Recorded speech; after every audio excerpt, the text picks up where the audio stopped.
Hey, what's going on, guys, and welcome back to Monster Tamer News, the segment on this channel where we go over the past week's developments in the monster taming genre. This week we've got a bit of a slower week, but nevertheless a ton of smaller updates across the board. This includes Temtem now being available on the eShop, the release of Pixels Digital Creatures' early access, the Eternal Exodus Kickstarter campaign, which is an SMT-like title, a pretty big patch for Cyrillium Ultimate that kind of came out of nowhere, a recently translated Digimon Survive interview, and more. All that said, make sure to sit back, relax, and let's talk.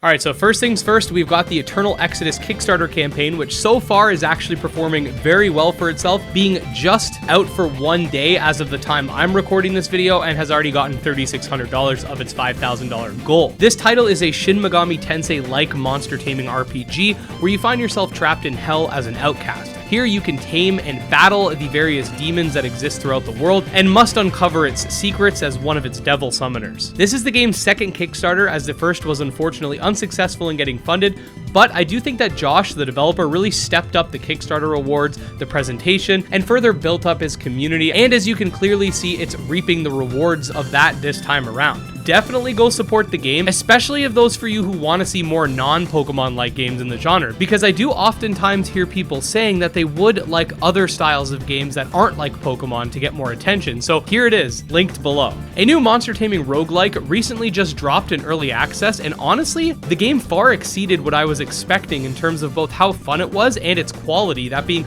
Pixels Digital Creatures. This 3D turn-based monster taming game takes you to an almost cyberpunk-esque world with tons of different challenges along the way and a unique playthrough each time you tackle it. It has really nice animations, models, and is very intuitive. I definitely recommend checking it out, and if you do want to see more, I did put together an hour-long Let's Play of it linked below. Special thanks to Raphael over in the Discord for pointing this out, but recently a Famitsu interview discussing Digimon Survive was released in Japanese, and we did get some fan translations courtesy of Mark FBR over on withthewell.net. This interview discusses most of which we already know, like Digimon being more like spirits in this game rather than AI, how the recruitment mechanic works, etc., but I do still think it's an interesting read, and we'll leave it linked below. That said, let me know if you would like me to make a short video going over it, because Digimon Survive is coming, and I really want to make more Digimon videos leading up to it. Cyrillium Ultimate just had a massive update that, like I said earlier, kind of came out of nowhere, and is currently available on the test branch on Steam, but will be making its way to the main branch soon. This update adds 10 new specializations, aka classes, to the game, 2 of which are challenge classes, which actually nerf you,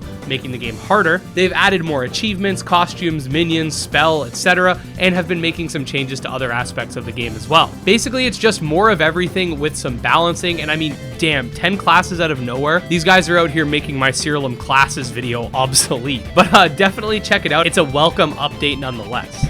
Okay, so next up we're going to head over into the rapid fire segment of today's video for the updates that don't require lengthy explanations. First things first, Temtem is now available on the Nintendo Switch eShop for pre-order. We've got some new UI for Trails of Sunder, a game I am really looking forward to. The Cassette Beast devs showcased what a strong fusion move will look like in the game. Here we have some UI for Disc Creatures World and the move swapping system. This is another game like the 2 previously mentioned that I'm really looking forward to. Here we get to see some new combat footage for Biomancer, which is very cool. Some new monsters for Tales of Tenorio. We've got a new monster line for Kriris, a new dolphin creature for Gorit, a short clip of Dokimon, a couple new monsters for Mirrored Soul, some concept art pieces for customization in Kindred Fates, a clip showcasing Gyrox in Cubers, a quick heads up that in the last week's video I made a mistake regarding the new Vari evolution. This is the correct one, and instructions on how to obtain it will be linked below. The Pizzamon Kickstarter continues into its second week, but it really will need a lot of funding at this point. It'll be linked below if you're interested. And finally, last but not least, a new cutscene for Mythcaller the Nightmare Shaman. Hey, a big monster statue. Maybe this is one of those sacred myths that the priest lady was talking about. But can I really do this? I guess there's only one way to find out. Alright, here goes nothing. Hello, oh mighty myth. I am the caller of the myths, and I call you now!